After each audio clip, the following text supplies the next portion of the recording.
Palitang Nikola Vucevic at Clint Capela pinag-uusapan na mas gusto ng Warriors si Zach LaVine hindi masakit sa ulo at tila huling laro na ni Kuminga bago ang injury, kontrata niya ang hinahanap ng Heat.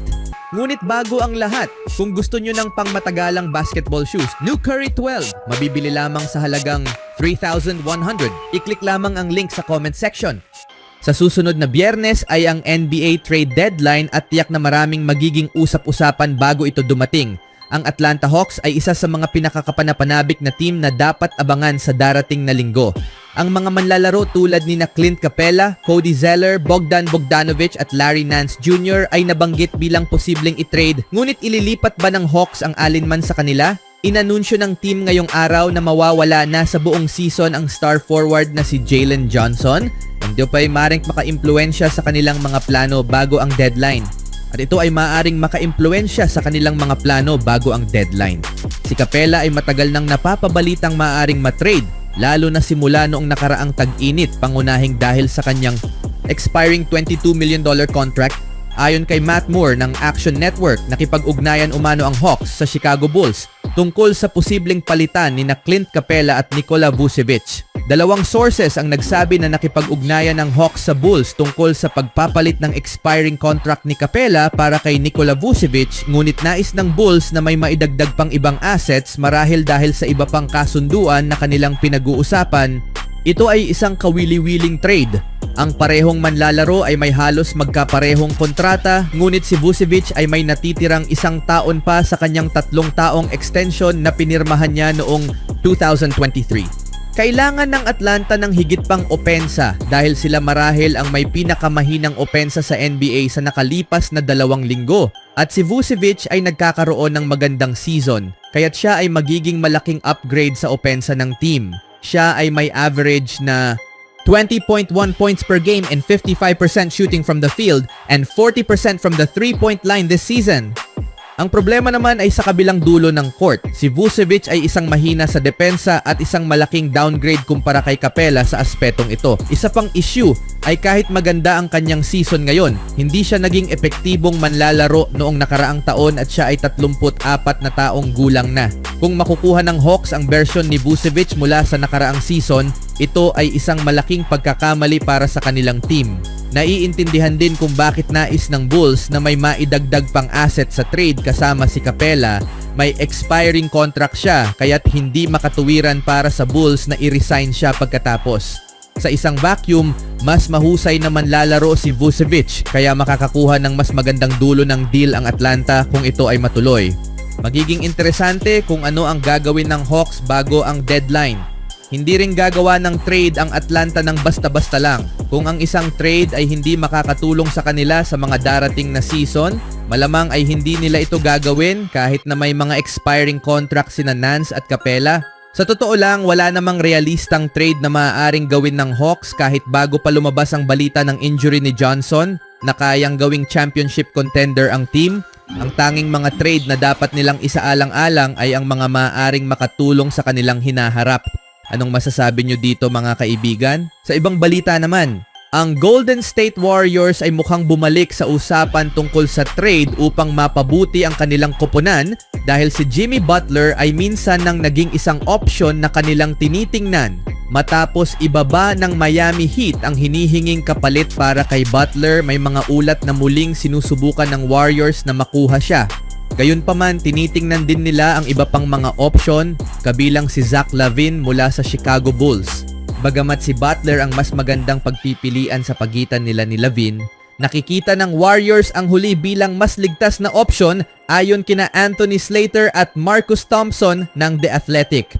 Ayon sa The Athletic, may unti-unting pag-init sa ideya ng pagkuha kay Butler. Sa pinakapositibong senaryo, isang motivated at malusog na Butler ang maaaring magdala ng Warriors sa mas mataas na antas sa playoffs. Naglalaro rin ng depensa si Butler na magiging mahalaga kung kailangang ipalit si Wiggins sa isang trade. Ngunit hindi nakakaligtaan ng Warriors ang drama na lumalabas mula sa Miami. Mayroon na silang isang pabago-bagong manlalaro sa katauhan ni Draymond Green. Bagamat madalas naman siyang makisama sa mga katulad niyang personalidad tulad ni Chris Paul at DeMarcus Cousins, ngunit ang pagdagdag kay Butler ay maaaring magdulot ng potensyal na gulo. Si Lavin naman ay tinitingnan ng ilan sa loob ng organisasyon bilang mas ligtas na opsyon. Sa edad na 29, siya ay 5 taon at kalahating mas bata at halos $6 million na mas mura kaysa kay Butler ngayong season, bagamat mas mahaba ang kanyang kontrata at nagkaroon siya ng ilang issue sa kalusugan kamakailan. May mga panganib sa lahat ng direksyon.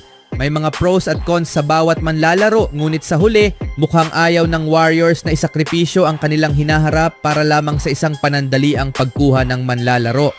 Ang Warriors ay nasa sitwasyon kung saan nais nilang ipagpatuloy ang kanilang pagbuo ng talento mula sa mga batang manlalaro nang hindi isinasakripisyo ang kanilang mga assets, ngunit gusto rin nilang sulitin ang natitirang prime years ni na Stephen Curry at Draymond Green. Ang pagkuha man kay Jimmy Butler o Zach LaVine ay magkakaroon ng kapalit, ngunit makakatulong ito upang mapabuti sila sa kasalukuyan. Si Butler ay sinusubukan ng makaalis sa Miami nitong nakaraang buwan. At bagamat ang kanyang nais puntahan ay ang Phoenix Suns, hindi sila makakagawa ng trade maliban na lang kung i-waive ni Bradley Beal ang kanyang no-trade clause.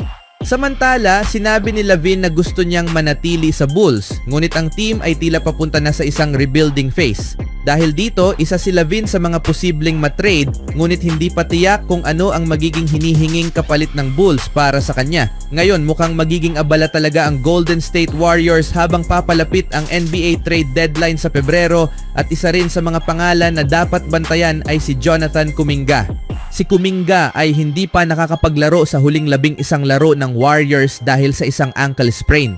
Noong Martes, inihayag ng team na ire-re-evaluate siya sa loob ng 2 linggo na nangangahulugang malamang na hindi siya makakabalik sa laro hanggang sa huling bahagi ng Pebrero. Ang anunsyong ito ay nagdadala rin ng posibilidad na maaaring nalaro na ni Kuminga ang kanyang huling laro bilang isang Warrior. Malawakang pinaniniwalaan na kakailanganing i-trade ng Warriors si Kuminga, ang kanilang pinakamahalagang asset kung nais nilang makakuha ng isang star player bago ang deadline. Habang si Brandon Podziemski ay minsang itinuring bilang isang pangunahing asset para sa trade, bumaba ang kanyang trade value dahil sa kanyang hindi magandang 2024-25 season. Dahil dito, maaaring wala ng ibang option ng Warriors kundi i-trade si Kuminga kung gusto nilang bigyan si Stephen Curry ng isang co-star para sa kanilang playoff push.